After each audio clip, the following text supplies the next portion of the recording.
Nous sommes dans le cœur nucléaire du système, en quelque sorte, puisque nous sommes au cœur de l'église, de ce qui était l'église dite Cluny III, la grande abbatiale, la Maior Ecclesia, qui a réuni pendant des siècles tous les moines qui ont prié ici et qui ont œuvré à ce que ce grand réseau prospère, grandisse et structure le territoire européen.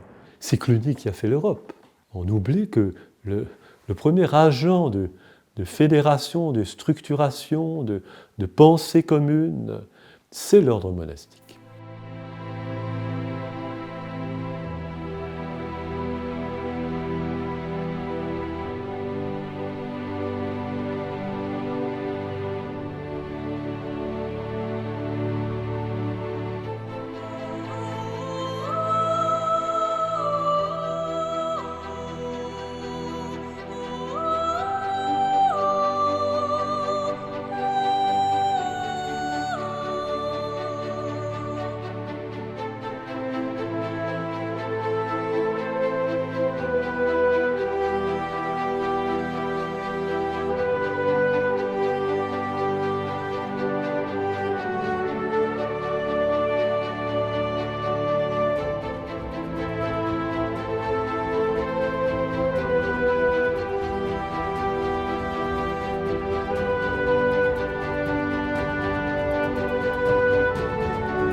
Bredon s'inscrit dans des luttes d'influence qui agitent l'an 1000 et dont le monastère fera l'objet quelques mois seulement après sa fondation.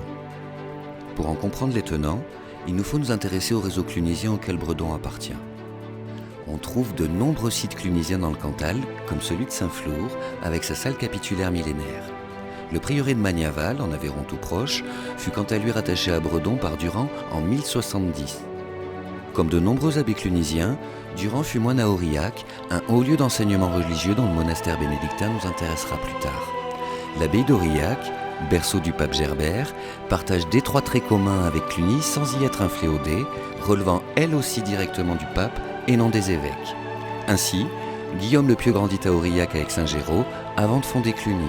C'est son successeur, Odilon II abbé de Cluny, qui nous l'apprend dans la biographie controversée qu'il a consacrée à Saint Géraud.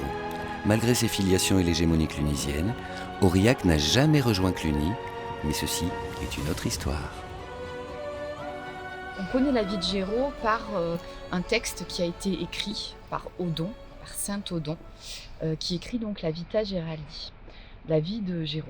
Et Odon, il a vécu quelques années après Géraud.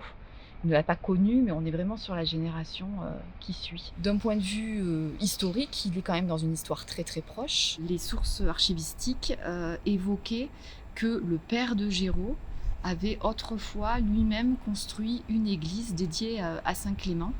Et donc Géraud, à son tour, au IXe siècle, à la fin du IXe siècle, souhaite donc construire une église qu'il va dédier d'ailleurs à Saint Pierre et à Saint Clément.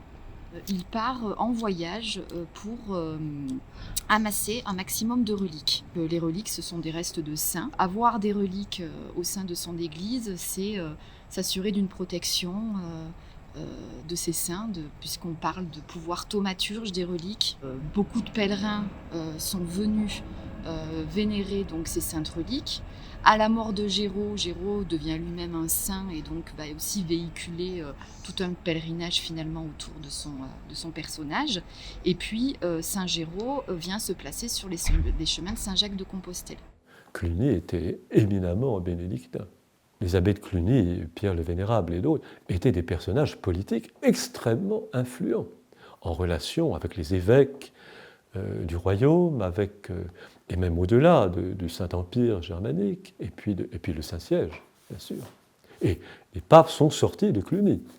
Quand on vient à Cluny et qu'on arrive à lire les strates chronologiques différentes que qui caractérise les grands bâtiments, on est vraiment surpris que d'emblée, dès le Xe siècle, Cluny construise hors norme, dans des dimensions qui sont gigantesques. Alors pas simplement l'église, mais les hôtelleries, ce qu'on appelle l'hôtellerie Saint-Hugues, qui est un bâtiment gigantesque, l'infirmerie, qui est un bâtiment gigantesque, la surface au sol même de l'abbaye, qui est vraiment gigantesque, qui est une ville dans la ville.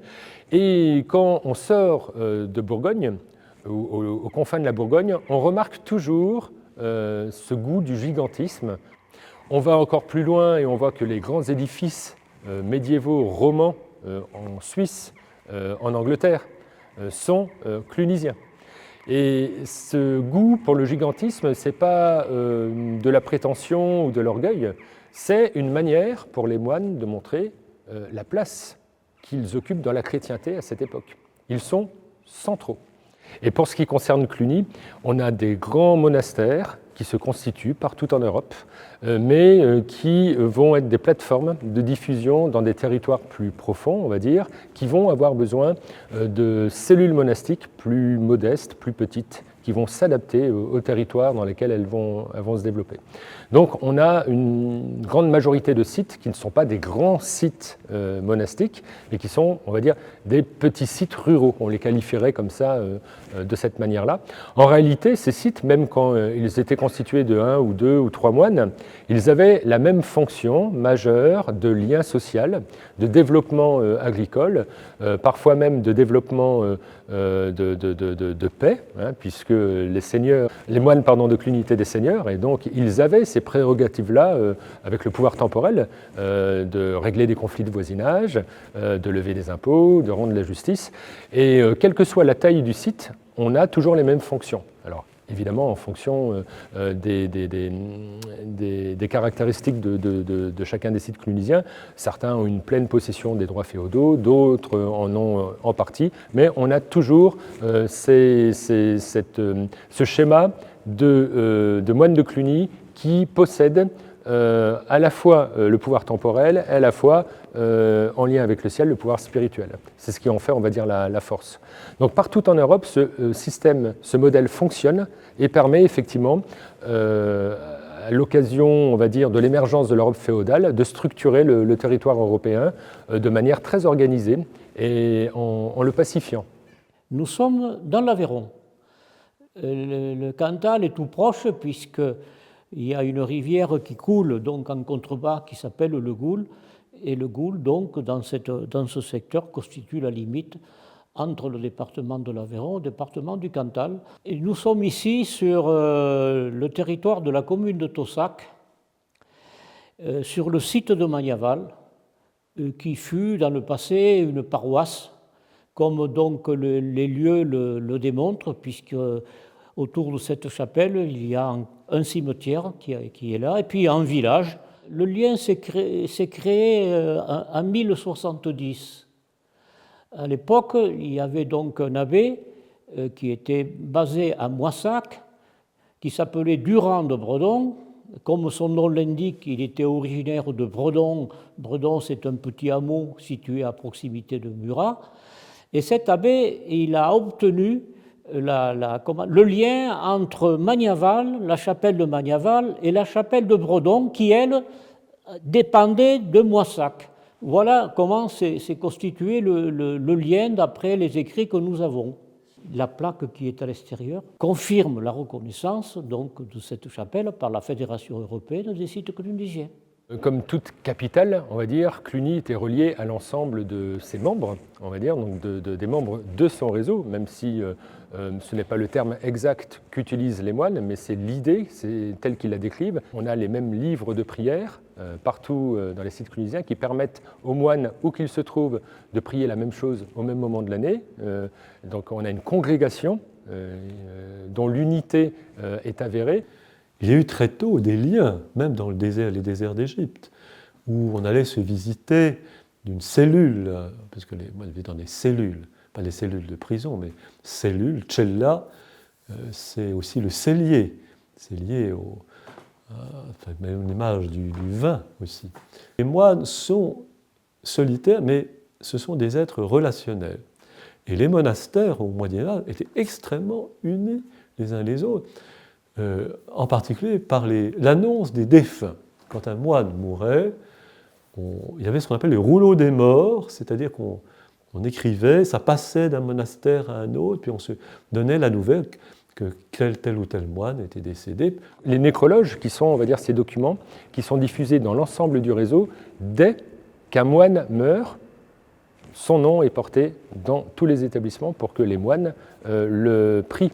Et puis on a également, ça c'est extrêmement important à partir du XIIIe siècle, un réseau qui tient des chapitres généraux annuels, donc dans la grande salle capitulaire de Cluny. Nos constitutions modernes s'enracinent lointainement dans ces constitutions de la République, si j'ose dire, la chose publique monastique.